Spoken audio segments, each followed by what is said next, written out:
Let's get a little bit more modern these days. YOLO has a lot of versions.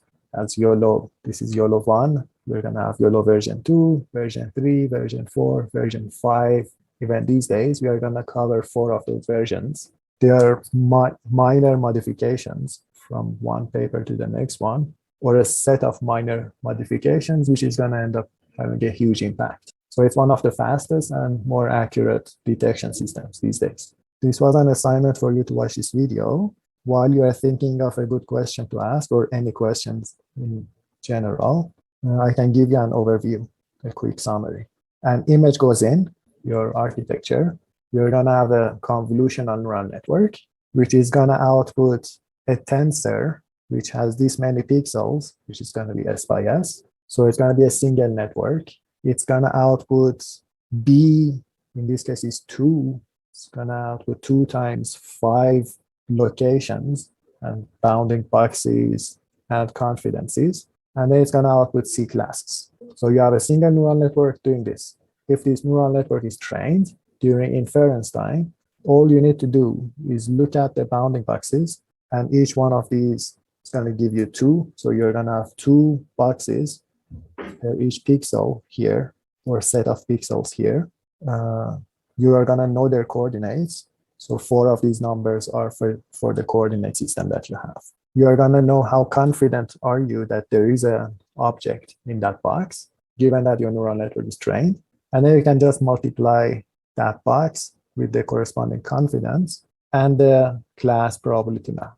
You do a little bit of non-max operation in the end, and then you're going to end up with boxes. And it's going to be really quick. This is just one forward pass through your neural network. There are not multiple stages. Now the question is, how are you going to train it? You're going to train it using your ground truth data. All of these losses are regression losses, and it's totally acceptable. These regression loss for classification, we usually use cross-entropy loss, but this regression loss is also as good. There is some theory behind it that this is actually as good as likelihood. It has some nice properties. Okay, so there is nothing wrong with treating your problem as a regression. But then the question is, if I have a box here, maybe one of these boxes in one of these cells, how do I know the corresponding ground truth? How do you match it to the underlying ground truth bounding boxes? How would you do it? This is how you do it. You look at the center of an object, for instance, this dog. If it's falling within one of your cells, that cell is going to be a positive example. Otherwise, it's a negative example. It's background. Any questions about YOLO version 1? Could you talk a little bit more about how the B bounding boxes are produced? Like, do you just take the center of one of those grid cells and do like a random height and width surrounding it? It's actually not random. It's going to end up being trained. So what your neural network is going to output is per each one of these cells is going to output 2 bounding boxes. They are adjusted. They are image dependent because the your entire neural network is going to be conditioned on the input image. As you change your input image, the predictions of your model is going to change. Okay, so these are not random. These are trained, the boxes. Per each cell, you have 2 boxes. You're this confident that there is an object within that box. But then there is also another question that you need to answer. Yes, I know there is a box, or I'm not sure whether there is a box here or no. I'm not confident enough, or I'm too confident. I'm very confident. But I want to know, is this a dog or a bicycle or a car? And this is where the classification head is helping you. Does that answer your question? Is the name you only look once that's regarding some other models have the multi-layer output? Yeah, there are 2 reasons for this naming convention. YOLO, you only look once. The first one is we as human beings, we look at an image only once, and then we can draw these bounding boxes easily. We can locate objects. We need to design an artificial intelligence who does the same thing.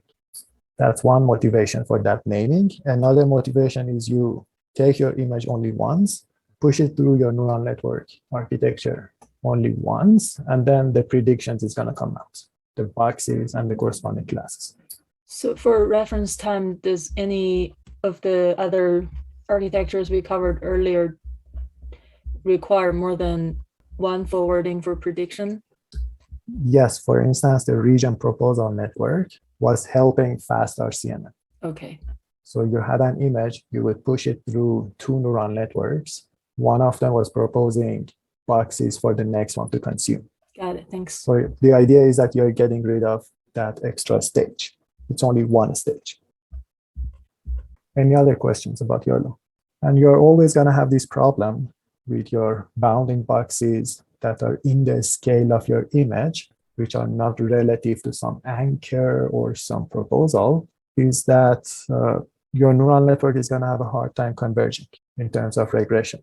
One solution, which is a little bit ad hoc here, is to take the square root of the width and height of your images. And the intuition is that the same adjustment to a large box is going to look much smaller to the same adjustment on a smaller box. That's why you take a square root in the hope that that's going to help. And it actually helps to some extent. It doesn't solve the problem, but it helps.